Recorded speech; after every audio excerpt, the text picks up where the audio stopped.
But I have learned over the years that many times I choose not to say something intentionally because it sometimes can dip over that savior territory of me trying to change the perspective of the client when really they will eventually get there by themselves, and they always do. And I see it for them at the moment. I just don't need to say it. And when it comes to over following up, it's also an anxious energy, because then what you do is you don't recognize that your client is powerful enough to come back to you if they say it would. Hello, my dearest entrepreneur friends. Welcome back to another video. Today, we're going to talk about silence, especially in leadership. Now, the more I have matured as a person, and I'm not saying it's a done deal, it's still a work in progress. But the more I have matured as a leader myself, as a service provider for my clients that I work with, the more I started to actively appreciate and utilize silence in business, especially when it comes to my own expression. Now, what I have noticed is that, and this is true across the board, but what I have noticed is that when we are a little bit anxious, like there is a baseline anxiety, some of us tend to speak more and talk more and express more. And sometimes that can be the underlying thing can be out of many things. Either it's feeling like you're inadequate, you're trying to a little bit overcompensate, or you're trying to show off your knowledge, what you know, and you're trying to win the client. So there is a proving energy behind it, or there is like a base level anxiety. But even when it comes to proving energy, I do believe that underneath there is a bit of a base level anxiety. And what I have noticed is that when we are leaders who like to over speak, and I don't want to kind of mix like over delivering versus over speaking, because sometimes over delivering is above expectations. It's about going the extra mile, which is completely different than over speaking or almost like overcompensating.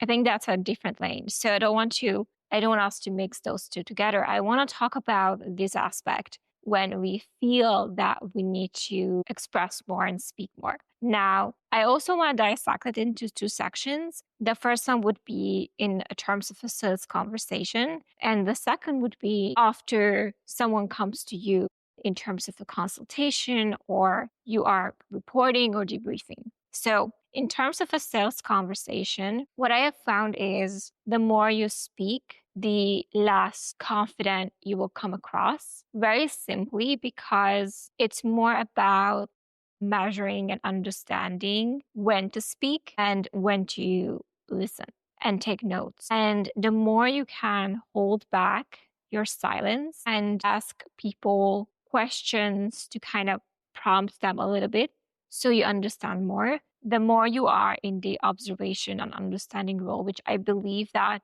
in a sales conversation, it's where you should be. Now, this also means that, and I'm sorry to kind of burst your bubble, if you are the I'm just following up type of person, it's not about not being proactive. It's about trusting that when you had the chance to create an impact on the client, that by you choosing when to speak and when to listen and when to understand them, which is, by the way, the whole idea is to help you understand the client better. But knowing and choosing that moment really well will help you stand out enough for you then to get the client if this is a match, right? And when it comes to over following up, it's also an anxious energy, because then what you do is you don't recognize that your client is powerful enough to come back to you if they say it would. The following up is then becomes this anxious energy. Then if you overdo it, then you end up turning people off instead of having them come to you. Now, you can make arrangements to speak again, to kind of go back to the conversation and help them make a decision. That's okay. But what I'm talking about is after initial discussion, you talk about when you're going to speak again, by when you're going to make a decision. Sometimes that's okay too. Like sometimes my clients does this as well. Like when you give like, hey, by next week, like let's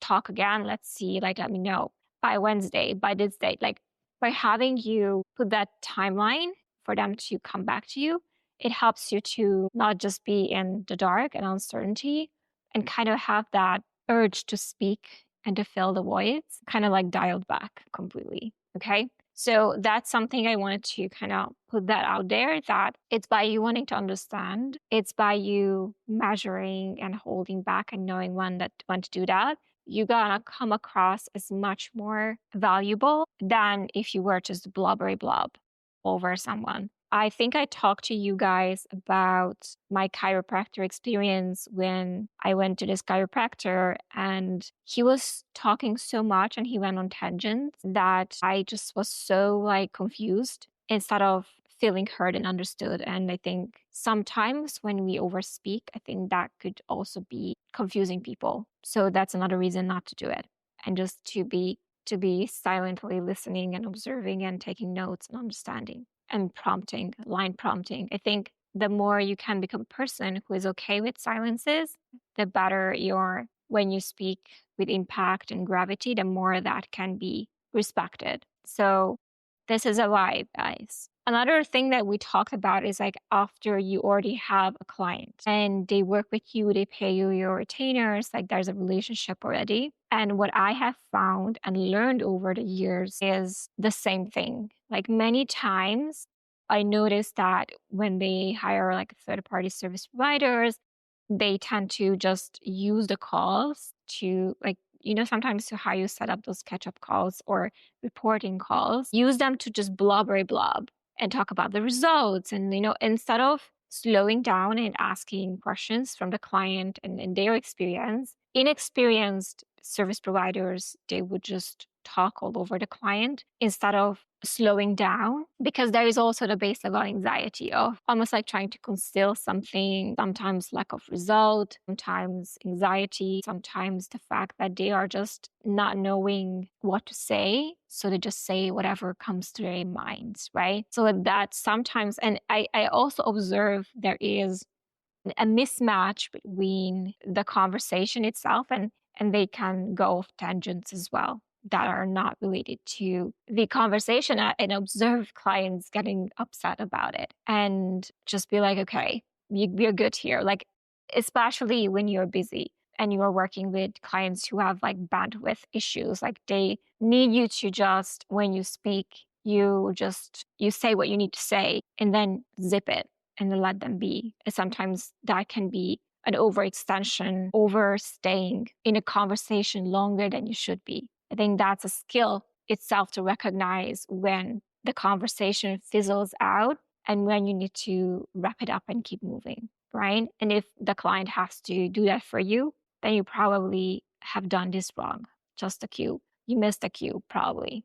Okay, that's one thing. The other thing that I have noticed, and now this is a conscious practice of mine, is when we are sitting on the weekly calls, and some of the clients that I work with, we do sometimes weekly check-in calls and then go through what we've been working on, where is the next step, what's going to be down the line, and just planning ahead in the future, using that to kind of see what's going on for us. Many times there are things they express, they are concerns, they are ideas. And many times I would say I speak 20% of the time and I listen 80% of the time. And what I consciously started doing is just grab a notebook and just put down words and words and words. And so I don't forget what comes up to me, but I don't feel the need to interject mid conversation and express immediately. So I don't disturb the client's natural flow of expression.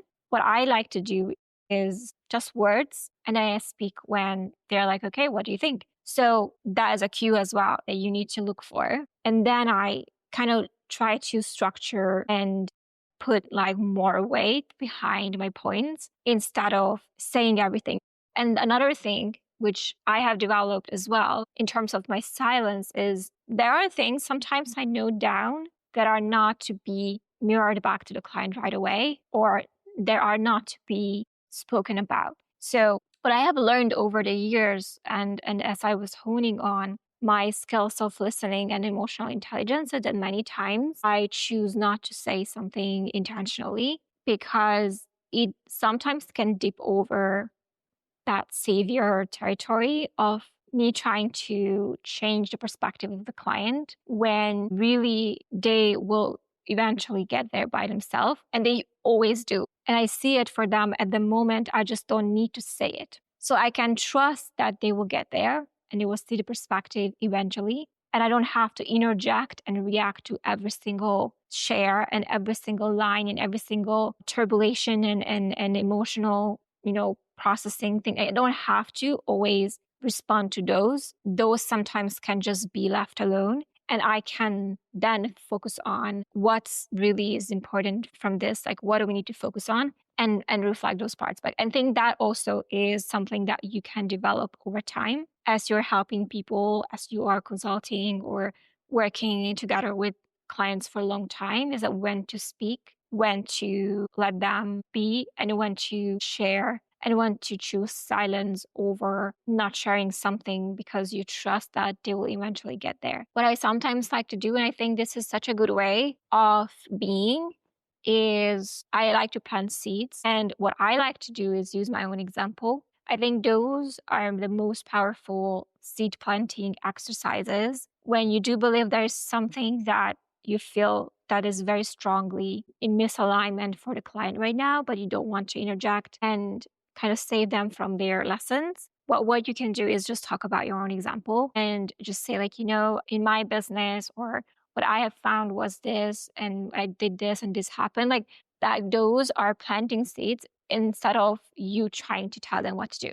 And sometimes that can also be the best way to go about things. But the more you practice silence and the more you practice being okay with not talking a lot, but learning when to be speaking with gravity and like precision as well, like getting more concise on what you're saying and listening, I think the more you can become not just invaluable to the people you work with, but like respected. I think there is this misconception that respect comes from domination, and I'm Dominica, so if anything, I love that word. I don't, but whatever. Like that respect comes if you are like very authoritative and you tell them what to do and you speak your mind. But I think respect comes from is your ability to know when to be silent and when to speak and being okay with silences. I think that's also a form of respect that you can learn in your own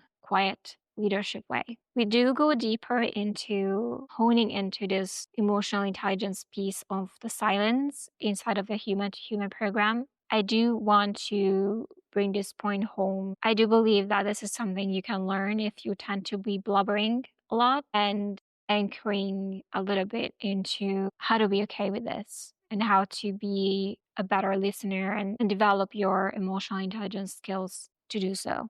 Thank you so much for watching and listening, and I'll see you guys very soon.